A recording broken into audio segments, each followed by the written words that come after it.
Proklamasi Kemerdekaan Indonesia dilaksanakan pada hari Jumat 17 Agustus 1945 Masehi, yang dibacakan oleh Soekarno dengan dipimpin oleh Dr. Muhammad Hatta. Kata-kata deklarasi proklamasi tersebut harus menyeimbangkan kepentingan-kepentingan internal Indonesia dan Jepang yang saling bertentangan pada saat itu. Proklamasi tersebut menandai dimulainya perlawanan diplomatik dan bersenjata dari Revolusi Nasional Indonesia yang berperang melawan pasukan Belanda dan warga sipil pro-Belanda hingga Belanda secara resmi mengakui kemerdekaan Indonesia pada tahun 1949. Kata-kata dan deklarasi proklamasi tersebut harus menyeimbangkan kepentingan-kepentingan internal Indonesia dan Jepang yang saling bertentangan pada saat itu.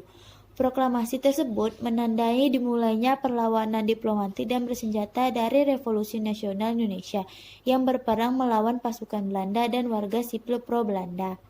Hingga Belanda secara resmi mengakui kemerdekaan Indonesia pada tahun 1949.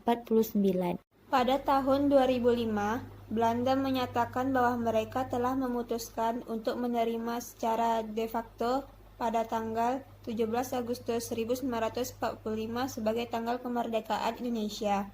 Namun, pada tanggal 14 September 2011, pengadilan Belanda memutuskan dalam kasus pembantaian Rawagede bahwa Belanda bertanggung jawab karena memiliki tugas untuk mempertahankan penduduknya, yang juga mengidentifikasikan bahwa daerah tersebut adalah bagian dari Hindia Timur Belanda.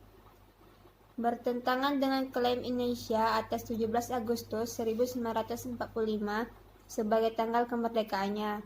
Dalam sebuah wawancara tahun 2013, sejarawan Indonesia Soekotjo antara lain meminta pemerintah Belanda untuk secara resmi mengakui tanggal kemerdekaan pada 17 Agustus 1945. Perserikatan Bangsa-Bangsa mengakui tanggal 27 Desember 1949 sebagai tanggal kemerdekaan Indonesia.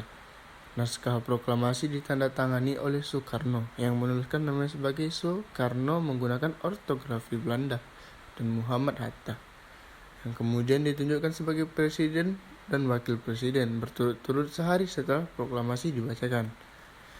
Hari kemerdekaan dijadikan sebagai hari libur nasional melalui keputusan pemerintah yang dikeluarkan pada 18 Juni 1946.